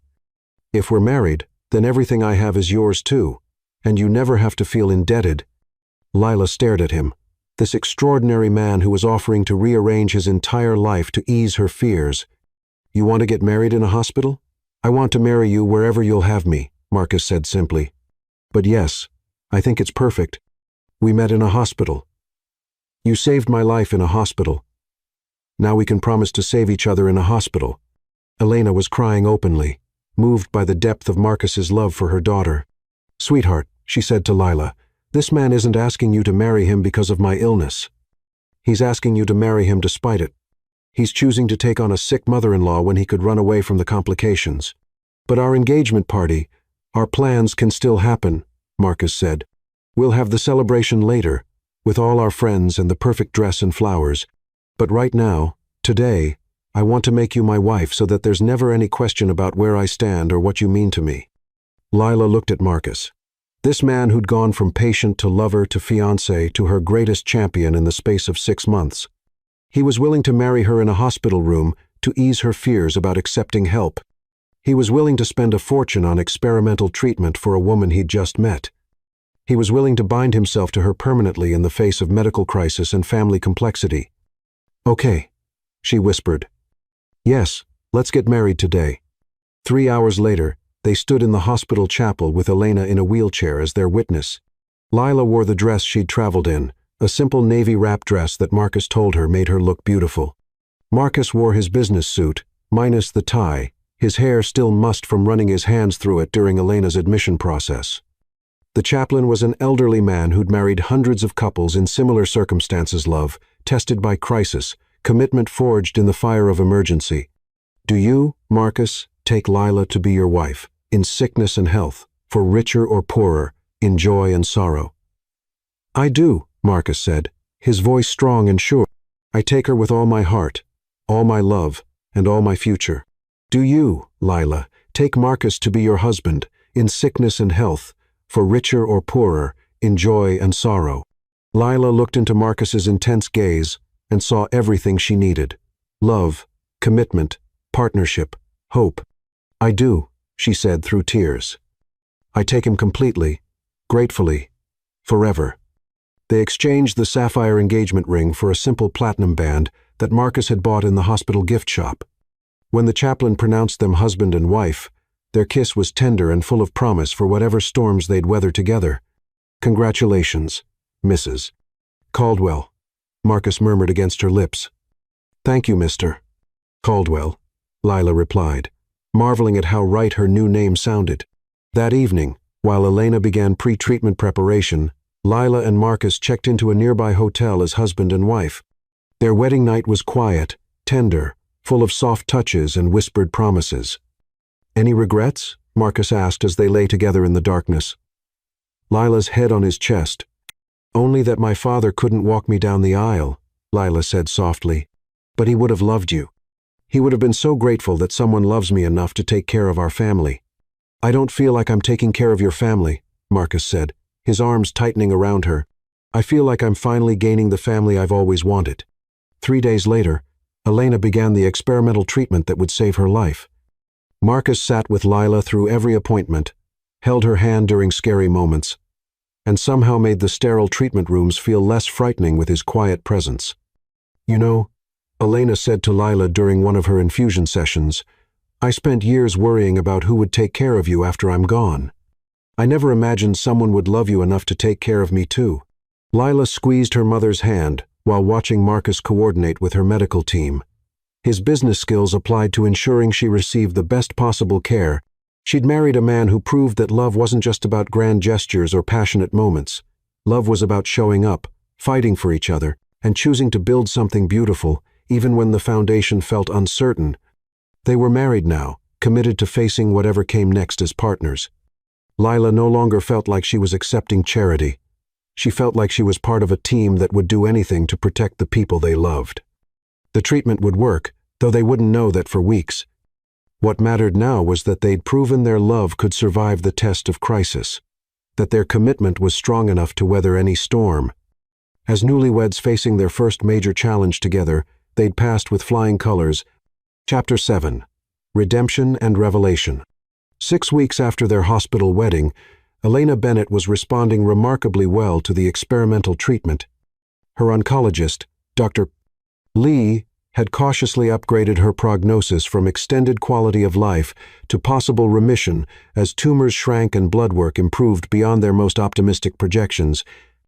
Lila and Marcus had settled into married life with surprising ease, splitting time between Chicago and Baltimore while managing both his company's charitable restructuring and her mother's care. Their relationship had deepened through shared crisis, proving that their love could survive real-world pressures beyond corporate intrigue and family interference. But their peace was shattered when Edward Langley filed a lawsuit that threatened everything they'd built together. "A conservatorship petition?"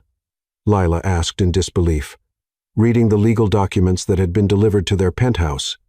"He's claiming you're mentally incompetent, Marcus's face was grim as he reviewed the extensive filing. Edward's arguing that my head injury caused permanent cognitive impairment and that my recent decisions marrying you, funding your mother's treatment, restructuring the company prove I'm no longer capable of managing my affairs. The lawsuit was comprehensive and vicious. Edward Langley had assembled an expensive legal team to argue that Marcus's personality changes since the accidentus relationship with Lila, his shift toward charitable work, his reduced focus on profit maximization demonstrated he was no longer mentally competent to control his fortune. They want him declared your conservator, Lila said, her voice tight with fury. He'd have complete control over your money, your business decisions, even your personal life, including the authority to annul our marriage. Marcus added darkly, Edward's arguing that I lacked the mental capacity to consent to marriage. Lila felt sick.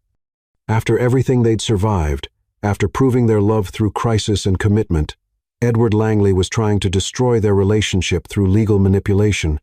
Can he actually do this? She asked. With the right judge and enough medical testimony about brain injury effects, possibly, Marcus admitted.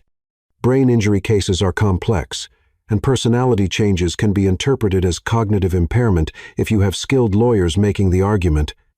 The next few weeks became a nightmare of legal preparation and psychological evaluation.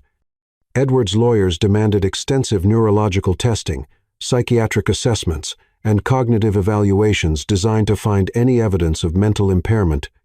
This is humiliating, Lila said after watching Marcus endure his third psychological evaluation in 2 weeks. The testing treated him like a specimen rather than a brilliant man who'd built an empire. It's strategic, Marcus replied wearily. They're hoping the process itself will make me appear unstable death by 1,000 cuts.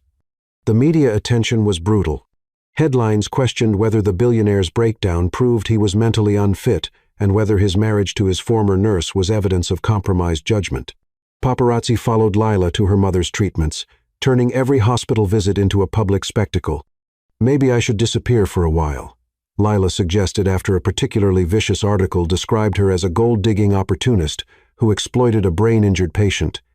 If our marriage is being used as evidence against you, you're not going anywhere, Marcus said fiercely. If anything, you're the proof that my judgment has never been better. You've made me happier, more focused, more successful than I've ever been. The breakthrough in their legal defense came from an unexpected source. Ethan, now working as a junior associate at a prestigious law firm, spent his evenings researching Edward Langley's legal and financial history. I found something, Ethan announced, arriving at the penthouse late one night with a stack of documents. Edward Langley has done this before multiple times. What do you mean? Marcus asked, looking up from his own legal preparations. In 1998, he petitioned to have his own father declared incompetent after the old man donated significant family wealth to environmental causes, Ethan explained. The case was dismissed, but not before destroying his father's reputation and health. The man died 6 months later, reportedly from stress-related complications. Lila felt cold understanding wash over her. He's using the same strategy. Exactly. And in 2005, he attempted to gain conservatorship over his sister when she married someone he disapproved, off a jazz musician from New Orleans. The pattern is clear. Edward Langley uses competency challenges to control family members who make decisions he doesn't like. Armed with this information, Marcus's legal team shifted strategy. Instead of just defending his competency, they went on the offensive, painting Edward as a manipulative man with a history of using the courts to control others. The competency hearing was scheduled for a cold March morning in Cook County Court. Lila sat in the gallery, her hands clenched in her lap, watching the man she loved fight for his fundamental right to make his own choices. Edward Langley's lawyers presented their case with polished efficiency. They called neurologists who testified about potential long-term effects of traumatic brain injury, business analysts who questioned Marcus's recent charitable focus, and a psychiatrist who suggested Marcus's marriage to his former nurse showed impaired judgment regarding appropriate relationships. Lila wanted to scream at every insinuation, every suggestion that loving her was proof of mental instability. But Marcus's defense was masterful. His lawyers called colleagues who testified to his continued brilliance in business matters, presented financial analysts showing that his charitable initiatives had actually increased company value and employee satisfaction and brought character witnesses, who spoke to his clear thinking and sound judgment. Dr. Susan Carter, the neurologist who'd overseen Marcus's recovery, delivered particularly powerful testimony. Mr. Caldwell's cognitive function has returned to baseline levels, she testified. His decision-making capacity, memory, and judgment all test within normal ranges. The personality changes described by the petitioner increased empathy, greater focus on relationships. Expanded charitable interests aren't signs of brain damage, they're signs of emotional growth and recovery from grief. When Marcus took the stand, he spoke with quiet dignity about his recovery, his marriage, and his vision for using his wealth to create positive change. "Your Honor," he said, "I've been accused of having impaired judgment because I fell in love with my nurse and chose to use my wealth to help others. If those are signs of mental incompetence, then I'm proud to be incompetent." He spoke eloquently about Lila's character, about the experimental treatment that was saving Elena's life, about his decision to restructure his company around affordable medical technology. "I loved Sophia Langley deeply," Marcus continued, his voice steady despite the emotion. "Her death nearly destroyed me, and I spent 4 years living in an emotional wasteland. Lila didn't damage my judgment, she restored it. She reminded me that life is about more than accumulating wealth and power." When Lila was called to testify, she spoke honestly about their relationship, their professional beginnings, and their personal growth. "I fell in love with Marcus's heart, not his bank account," she said simply. "Everything we've built together has been based on mutual respect, shared values, and genuine affection. Our marriage wasn't the result of impaired judgment. It was the result of 2 people choosing to build something beautiful together." Ethan's research proved crucial when Marcus's lawyers presented evidence of Edward's pattern of using competency challenges to control family members. The pattern was damning, showing a man who weaponized the legal system against anyone who defied his wishes.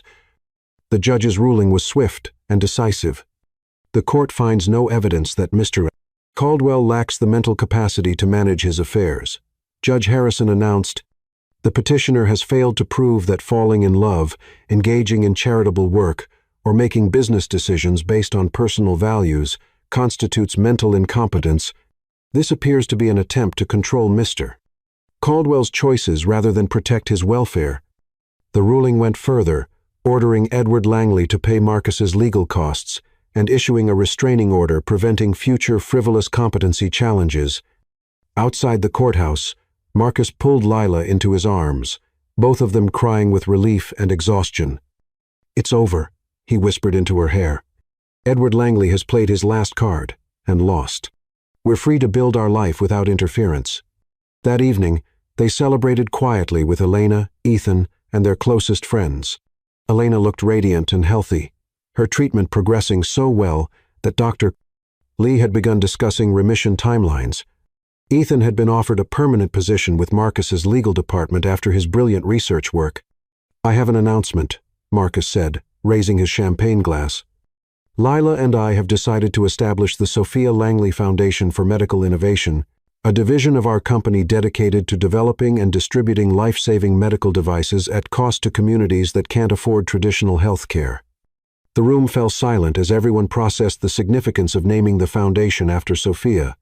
"You're honoring her memory," Elena said softly, tears in her eyes. "Sophia would have loved the idea of using medical technology to help people who need it most," Marcus replied. "And it feels right to ensure her legacy is about saving lives, not controlling them." Margaret Langley had attended the court hearing, sitting in the back row with an expression Lila couldn't read. Afterward, she'd approached them outside the courthouse. "I owe you both an apology," Margaret had said quietly. "Edward and I, we were so afraid of losing Sophia's memory that we tried to preserve it by controlling yours. But watching you together, seeing how you've honored her memory through your charitable work, I realized we were wrong." She turned to Lila directly. "My behavior toward you was inexcusable. Sophia would be ashamed of how I treated the woman who brought happiness back to Marcus's life." The conversation had been brief but meaningful, suggesting that perhaps not all of Sophia's family was determined to destroy their happiness. 3 months later, Marcus and Lila hosted their official wedding reception at the Chicago Botanic Garden.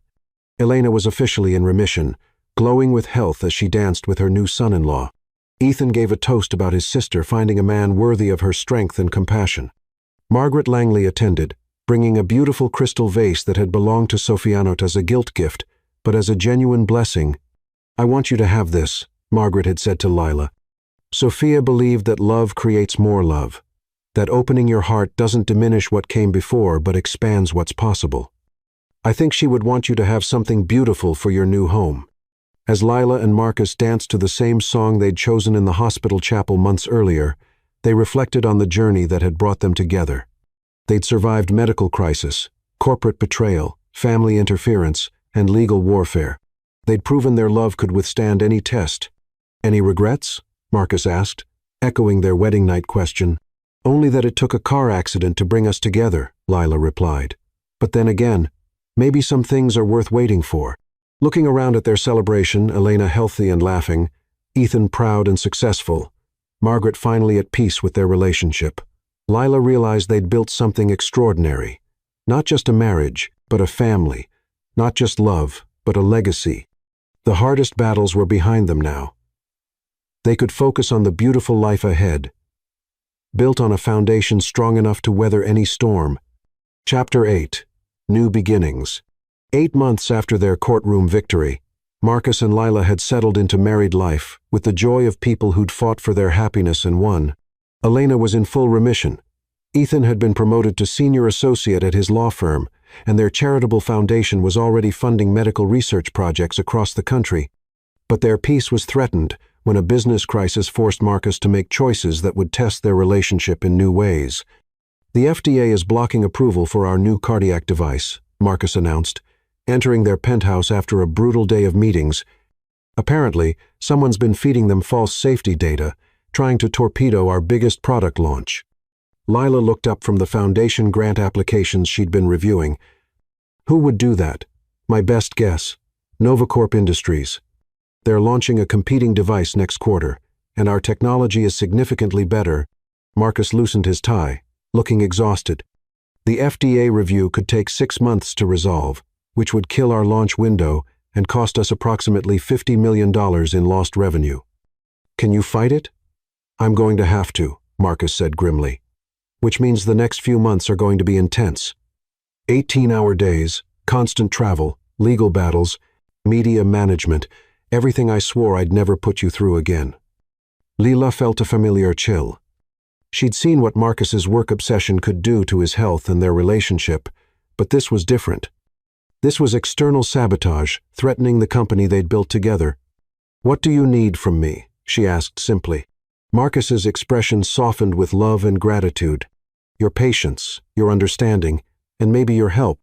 You understand medical devices better than anyone on my staff, and you know the real-world applications better than any consultant." Over the following weeks, Lila found herself drawn deeper into Marcus's business world. She attended FDA meetings, reviewed technical specifications, and helped craft arguments about real-world medical benefits. Her nursing background proved invaluable in demonstrating how their device could save lives in ways competitors' products couldn't match. "You're a natural at this," Marcus said one evening as they worked late in his study, surrounded by technical documents and legal briefs. "Have you ever considered making this transition permanent?" "You mean leave nursing?" Lila asked, surprised by the suggestion. "I mean expand your role. Keep working at the foundation clinic, but also help run the business side. We make a good team, Lila, in everything." The idea was tempting but terrifying. Lila had built her identity around nursing, around caring for people directly. Moving into corporate leadership felt like betraying everything she'd worked for. Their conversation was interrupted by an urgent call from Dr. Lee in Baltimore. "Mrs. Caldwell, I need to speak with you about your mother's latest scans." "Doctor." Lee's voice was carefully controlled. "Could you come in tomorrow morning?" Lila's blood turned cold. Elena had been doing so well, her remission so complete, that they'd started believing the cancer was truly beaten. "What kind of scans?" Lila asked, her hand trembling as she gripped the phone. Routine follow-up imaging showed some concerning shadows. They could be nothing, but I want to run additional tests to be certain." The drive to Baltimore felt endless. Elena met them at the hospital, looking worried but trying to stay positive for her daughter's sake. "I'm sure it's nothing," Elena said as they waited for Dr. Lee, "just scar tissue, or something normal." But Dr. Lee's expression when she entered the consultation room told a different story. "I'm afraid the cancer has returned," she said gently. "Small tumors in the liver and lungs. The good news is that we caught it very early, and the tumors are small. The challenging news is that this suggests the cancer is more aggressive than we initially thought." Lila felt the world tilt beneath her feet. After everything they'd been through, after the successful treatment and months of remission, the cancer was back. "What are our options?" Marcus asked immediately, his hand finding Lila's. "Another round of the experimental treatment, but with modifications to address the new presentation. The success rate for second treatments is lower, about a 30% chance of long-term remission, and the cost," Dr. Sands. Leah hesitated. "Cost isn't a factor," Marcus said firmly. "It's approximately $600,000 for the modified protocol." Dr. Lee continued. "Insurance definitely won't cover it, since it's still experimental." Lila closed her eyes, overwhelmed by the numbers and the implications. $600,000. On top of the $400,000, Marcus had already spent $1 million total to save her mother's life. "We'll do whatever it takes," Marcus said without hesitation. Later that evening, as Elena began preparation for her second round of treatment, Lila and Marcus walked through the hospital corridors where they'd first fallen in love. "I can't ask you to spend another $600,000, Lila said quietly. "You're not asking. I'm offering," Marcus replied. "Lila, we have more money than we could spend in 10 lifetimes. If I can't use it to save the people we love, what's the point of having it? But what if the treatment doesn't work this time? What if we're just throwing money at an impossible situation?" Marcus stopped walking and turned to face her. "Then we'll have thrown money at hope. We'll have given your mother the best possible chance, and we'll have done everything we could with the resources we have." His words echoed something Lila's father had once told her: "You can live with anything except regret for chances you didn't take." "Okay," she said, leaning into his strength. "We fight again." Elena's second treatment was more difficult than the first. The modified protocol was aggressive, with severe side effects that left her weak and nauseated. Lila took leave from her foundation work to be with her mother full-time, while Marcus managed both the FDA crisis and the family medical emergency. "I feel like I'm failing everyone," Lila confessed to Marcus one night after a particularly difficult day at the hospital. "I can't help you with the business crisis. I can't make my mother feel better. I can't seem to do anything right." "You're keeping our family together," Marcus said, pulling her into his arms. "You're being the daughter your mother needs and the wife I rely on. That's not failing. That's heroic." 3 weeks into Elena's treatment, Marcus received the news they'd been waiting for. The FDA had cleared their cardiac device for approval after finding evidence that Novacorp had indeed submitted false safety data to regulators. Novacorp faced federal investigation, while Marcus's company prepared for their successful product launch. "We won," Marcus announced, calling Lila from his office. "FDA approval, Novacorp in trouble, and our device launches next month as planned." "That's wonderful," Lila said, genuinely happy despite her exhaustion. "There's more," Marcus continued. "The FDA was so impressed with our safety protocols and real-world testing that they want to fast-track approval for 3 other devices in our pipeline. Lila, your input on the medical applications was crucial to this victory." But Lila's attention was divided. Through the hospital room window, she could see Dr. Lee approaching with test results that would determine her mother's future. "Marcus, I have to go. Dr. Lee is here with Mom's latest scans." "I'm on my way," Marcus said immediately. Dr. Lee's smile when she entered Elena's room told them everything they needed to know before she spoke. "The tumors are gone," she announced with obvious joy. "Completely gone, not shrunk, not reduced, eliminated. Mrs. Bennett, you are officially in remission again." Elena burst into tears of relief, while Lila felt her knees give out. Marcus arrived just in time to catch her as she collapsed with emotional exhaustion and overwhelming gratitude. "It worked," Lila sobbed into his chest. She's going to be okay. We're all going to be okay, Marcus said, holding both the women he loved most in the world. 6 months later, Lila had made her decision about her professional future. She would split her time between direct patient care at their foundation clinic and strategic oversight of their charitable medical initiatives. It wasn't abandoning nursing, she told herself. It was expanding her ability to help people on a larger scale. Co-founder and medical director of the Sophia Langley Foundation, Lila said, reading her new business cards. It has a nice ring to it. Co-founder and wife of Marcus Caldwell, Marcus corrected, pulling her into his arms. That has an even better ring. Their life had found a sustainable rhythm. Meaningful work, deep love, family health, and financial security used for good purposes. They'd proven that wealth could be a tool for healing rather than just accumulation, that business success could be measured in lives saved rather than just profits earned. What's next for us? Lila asked one evening as they sat on their terrace, watching the Chicago skyline glitter in the distance. Everything, Marcus replied simply. Whatever comes next, we face it together. But what came next would test them in ways they'd never imagined. A pregnancy that would bring both incredible joy and life-threatening danger, challenging everything they thought they knew about love, survival, and the price of happiness. Their greatest adventure was still ahead of them. Chapter 9. Wedding and New Life. 1 year after their hospital wedding, Marcus and Lila celebrated their first anniversary by renewing their vows at the Chicago Botanic Garden in a ceremony that was everything their impromptu marriage hadn't been: elegant, planned, and surrounded by everyone they loved. Elena walked Lila down the aisle, radiant with health and glowing with pride in her daughter. Ethan served as Marcus's best man, while Margaret Langley attended as an honored guest, having evolved from adversary to ally over the months of legal battles and personal growth. "A year ago, we promised to love each other through whatever storms might come," Marcus said during his renewal vows. "We had no idea how literally those storms would test us. But standing here today, with your mother healthy and our future bright, I can promise you that every challenge only made me love you more." Lila's vows spoke of partnership, growth, and building a life that honored both their dreams while serving something larger than themselves. As they exchanged new ring-elegant platinum bands that replaced the simple ones from the hospital gift shop, their love felt deeper and more certain than ever. Their reception was held in the conservatory, surrounded by tropical blooms and the warmth of people who'd supported them through their darkest moments. Marcus's toast brought tears to every eye as he thanked their guests for believing in their love when others had tried to destroy it. But the evening's biggest surprise came during the dancing, when Lila pulled Marcus aside with news that would change everything.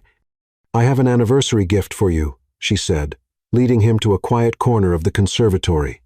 "Lila, you already gave me a gift," Marcus protested, touching the vintage watch she'd given him that morning, her father's watch, restored and inscribed with their wedding date. "This is different," Lila said, her eyes sparkling with excitement and nerves. She handed him a small wrapped box. Marcus opened it to find a tiny pair of baby shoes and a folded piece of paper. When he unfolded it, he saw an ultrasound image dated the previous week. "You're pregnant," he whispered, his voice filled with wonder. 8 weeks, Lila confirmed, watching his face cycle through shock, joy, and overwhelming emotion. "Due in June. Our baby's going to be a summer baby." Marcus swept Lila into his arms, spinning her around as their guests applauded, having figured out the reason for their sudden joy. When he set her down, there were tears streaming down his face. "I love you," he said, his hands already moving protectively to her still flat stomach. "I love both of you." The pregnancy progressed beautifully for the first 5 months. Lila glowed with health and happiness, working reduced hours at the clinic, while Marcus handled more of the operations. They spent evenings preparing the nursery, reading parenting books, and marveling at ultrasound photos that showed their growing child. "Boy or girl?" Marcus asked during one of their nightly conversations, his hand resting on Lila's expanding belly as long as the baby's healthy. "I don't care," Lila replied. "Although the way this little one moves, I have a feeling we're in for quite an adventure." "Active babies become active children," Marcus observed, feeling a particularly strong kick against his palm. "This kid's going to keep us on our toes." Their foundation clinic was thriving. providing free healthcare to thousands of families while pioneering new approaches to community medicine. Lila's blend of nursing expertise and business acumen had proven invaluable in creating programs that actually worked for the people they served. "You were right about expanding my role," Lila told Marcus one evening as they reviewed grant applications together. "I love direct patient care. But being able to help people on this scale, it's incredible." "You're incredible," Marcus corrected, watching her organize funding for a new pediatric wing with the same dedication she'd once brought to individual patients. At 7 months pregnant, Lila began experiencing concerning symptoms during a busy day at the clinic. She initially dismissed them as normal pregnancy discomfort. Back pain, occasional dizziness, mild swelling. But when she nearly fainted during a patient consultation, her colleague, Dr. Alvarez, insisted on immediate evaluation. "Your blood pressure is elevated, Dr. Alvarez said with concern, reviewing Lila's vital signs. "Not dangerously high yet, but concerning for someone in their 3rd trimester. "It's probably just stress," Lila said, trying to downplay her symptoms. "We've been working long hours, and I haven't been sleeping well." "Maybe, but let's be safe. I want you to see your obstetrician today, not next week." Dr. Susan Carter, the perinatologist overseeing Lila's pregnancy, took one look at her test results and ordered immediate hospitalization for monitoring. "Your blood pressure has spiked significantly, and your urine shows protein both signs of developing preeclampsia." Dr. Carter explained, "It's manageable if we catch it early, but it can become dangerous quickly." Marcus arrived at the hospital within the hour, his face tight with controlled fear. "How dangerous?" "Preeclampsia can progress to eclampsia, which involves seizures and can be life-threatening for both mother and baby," Dr. Carter said honestly. "The only cure is delivery, but at 32 weeks, early delivery carries its own risks." The next few days became a careful balancing act, monitoring Lila's condition while hoping to buy time for their baby's development. Marcus barely left her side, working from her hospital room while coordinating both business operations and medical care. "I'm scared," Lila admitted one evening as they watched the fetal monitor show their baby's steady heartbeat. "What if something happens to the baby? What if something happens to me?" "Nothing's going to happen," Marcus said firmly, though his eyes reflected her fear.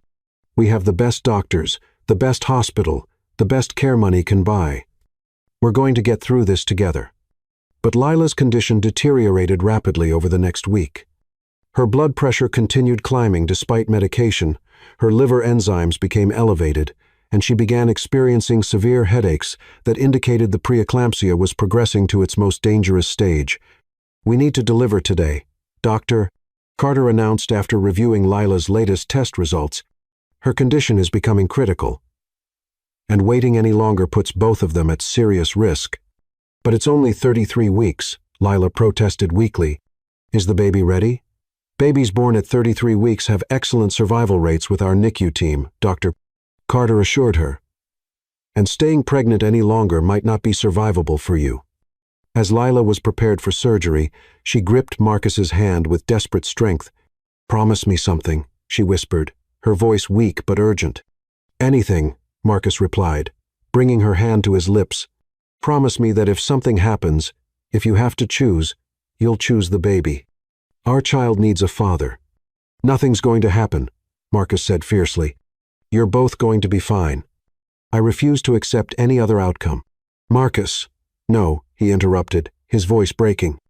"I've already lost one woman I love to medical complications. I won't lose you too. I can't survive losing you." "You will," Lila said with the strength that had first drawn him to her. "You'll love our child enough for both of us if you have to. But I'm going to fight with everything I have to come back to you." As Lila was wheeled into surgery, Marcus felt his world narrow to the waiting room, where he'd spent the most terrifying hours of his life. Elena and Ethan arrived within hours, providing support and distraction, while the surgical team fought to save both the woman and child he loved most. "She's the strongest person I know," Ethan said, watching his brother-in-law pace the waiting room like a caged animal. "If anyone can get through this, it's Lila." "I can't lose her," Marcus said, his voice raw with exhaustion and terror. "She saved my life in every way possible. Without her, I'm nothing." At 3:47 a.m., after 5 hours of surgery, Dr. Carter finally emerged from the operating room, her scrubs stained with sweat and exhaustion, but her expression carrying cautious relief. "How are they?" Marcus demanded, shooting to his feet. "Your wife is extraordinary," Dr. Carter said with genuine admiration. "She fought through complications that should have been insurmountable. And your baby?" She smiled. "Congratulations, Mr. Caldwell. You have a daughter. She's small but strong, breathing on her own, and fighting like her mother." Marcus's legs nearly gave out with relief. "They're both okay? Lila's critical but stable. The next 24 hours will be crucial for her recovery, but the baby is doing remarkably well for 33 weeks. Her vital signs are excellent." When Marcus was finally allowed into recovery, he found Lila pale but conscious, her eyes immediately seeking his face. "The baby," she whispered weakly. "Our daughter," Marcus said, tears streaming down his face. "She's perfect small but perfect." "A daughter," Lila smiled, tears mixing with exhaustion. "We have a daughter." A nurse wheeled in a tiny incubator, and Marcus's heart stopped at his first sight of his child. She was impossibly small but undeniably alive, her little chest rising and falling steadily, her tiny fingers curled into fists as if she were ready to fight the world. "Meet Ava," Lila said softly, having chosen the name weeks earlier. "Ava Sophia Caldwell." Marcus reached through the incubator opening to touch his daughter's tiny hand, overwhelmed by the fierce protectiveness that rose in his chest. This perfect little being was part of him and Lila, a miracle born from their love and determination. "Thank you," he whispered to Lila, leaning down to kiss her forehead gently.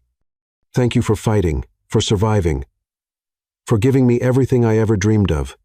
We did this together," Lila corrected weakly. "We're going to raise her together, love her together, show her how to be strong and brave and kind."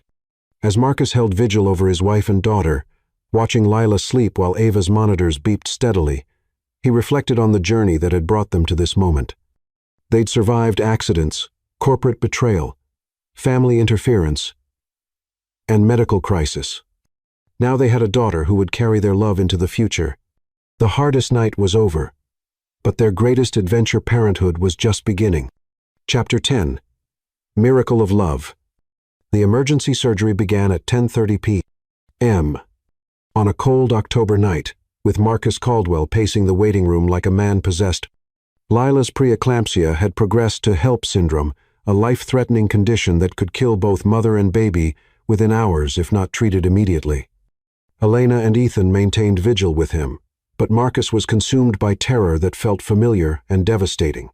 He'd lost Sophia to medical complications, and now he faced the possibility of losing Lila and their child to the same cruel randomness that had destroyed his first chance at happiness. "She's going to be fine," Elena said quietly, watching her son-in-law struggle with demons that went far deeper than tonight's crisis. "Lila's been fighting since the day she was born. She's not giving up now." But Marcus could only think about the last words Lila had spoken before the anesthesia took her. "If something happens to me, promise you'll tell our baby how much I love them." The surgery was complicated from the beginning. Dr. Carter had warned them that Lila's condition was critical. Her liver was failing, her blood pressure was dangerously high, and the baby was showing signs of distress. What should have been a routine emergency, C-section, became a fight for two lives. At midnight, a nurse emerged with grim news. "Dr. Carter wants you to know that Mrs. Caldwell's condition is more serious than we initially thought. We're doing everything we can, but the next few hours are critical." Marcus sank into a chair, his head in his hands, as he prayed to any deity that might be listening. "I can't lose her," he whispered to Ethan. "I barely survived losing Sophia, and that was when I thought I could protect myself by never loving anyone again. But Lila, she is my heart.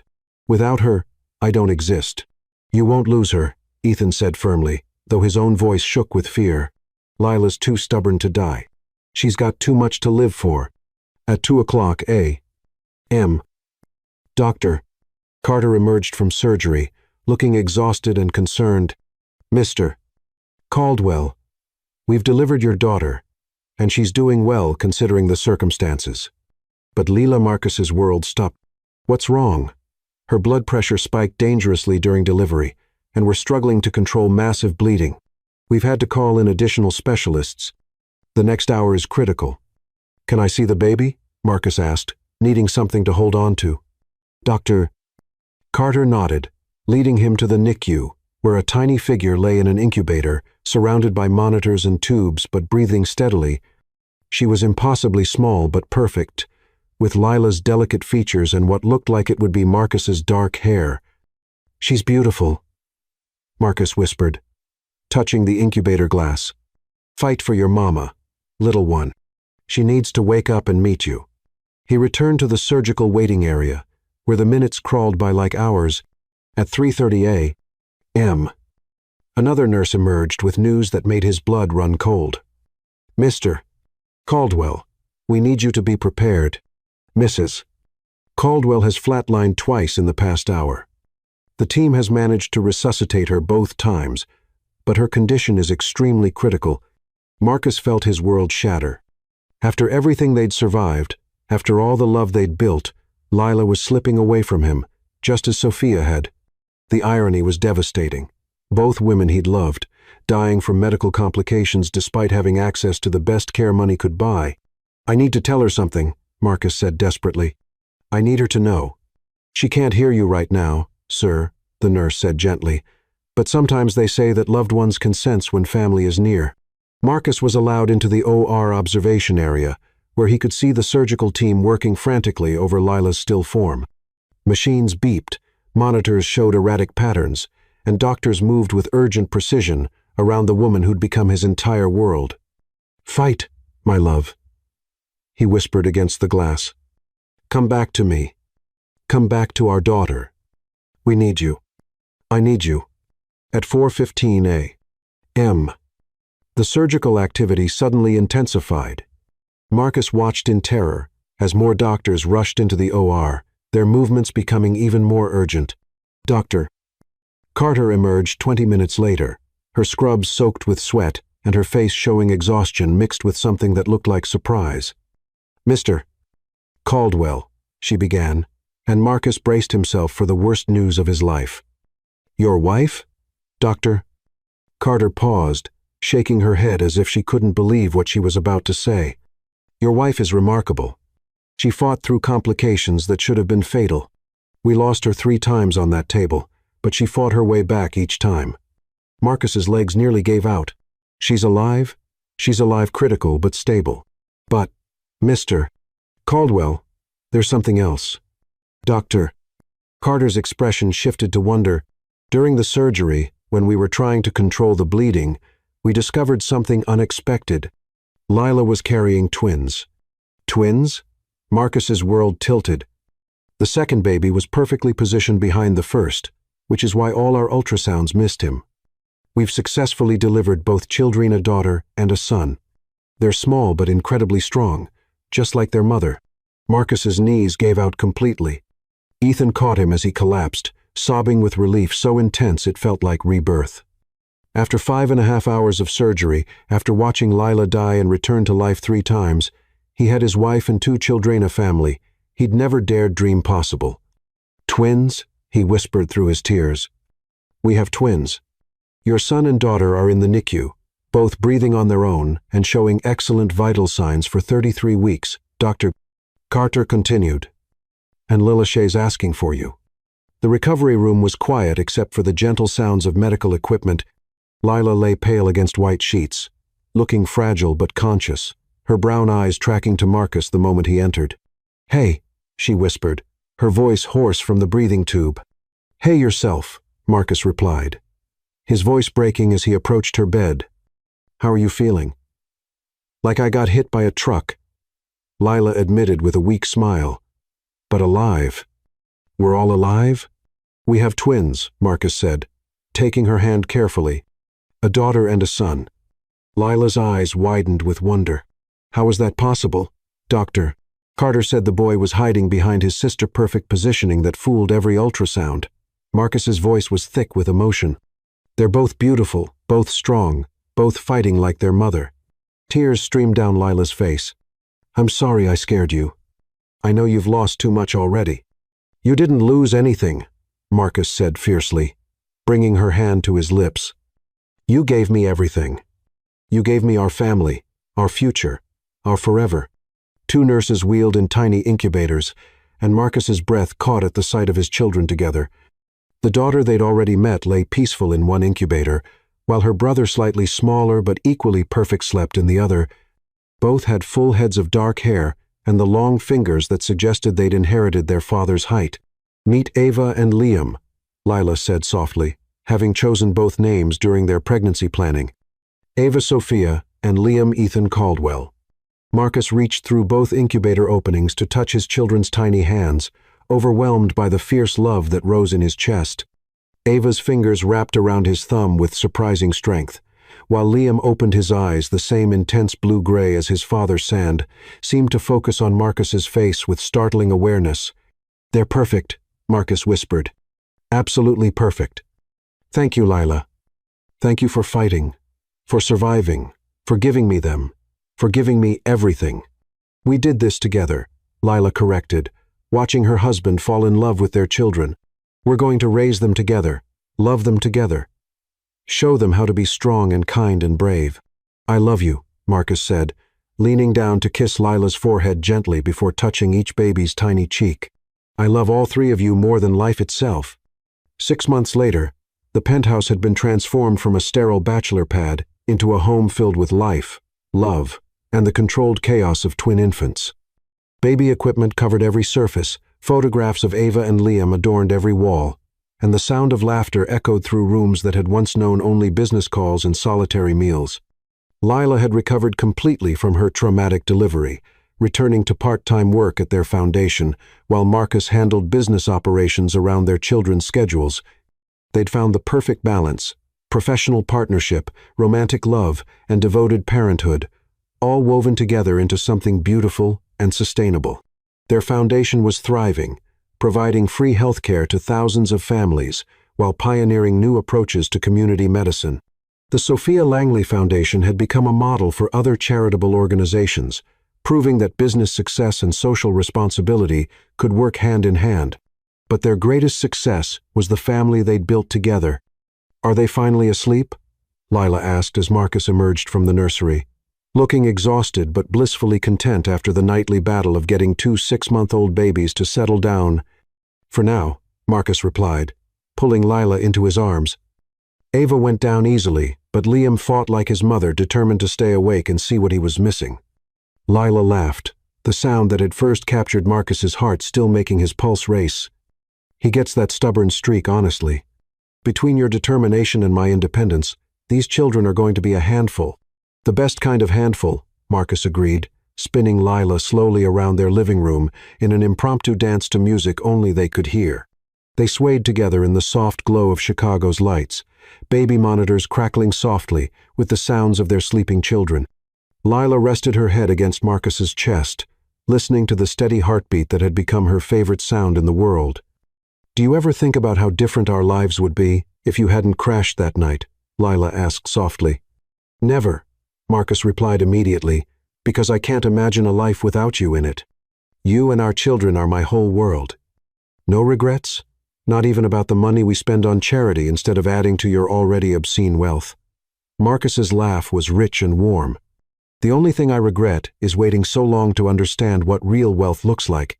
He kissed the top of her head, breathing in the scent of her hair, this woman who'd taught him that love was the greatest fortune of all. What does real wealth look like? Lila asked, though she already knew the answer. This, Marcus said simply, his arms tightening around her. You in my arms, our children sleeping safely in their cribs, a life built on love instead of ambition. This is everything I never knew I wanted, and everything I'll never stop being grateful for. As they continued their slow dance in the soft glow of city lights, both knew they'd found something rarer than success, more valuable than money, more lasting than fame. They'd found their forever in each other, and they planned to spend the rest of their lives proving that the greatest love stories aren't the ones that end with happily ever after. They're the ones that begin with it. Their love had survived every test, overcome every obstacle, and created something beautiful that would last for generations. Ava and Liam would grow up knowing that love could conquer fear, that family was worth fighting for, and that real strength came from vulnerability, shared with the right person. This was just the beginning of their extraordinary Forever a Billionaire, and a nurse who'd found that the greatest wealth wasn't measured in bank accounts, but in moments like these, perfect, precious, and absolutely priceless.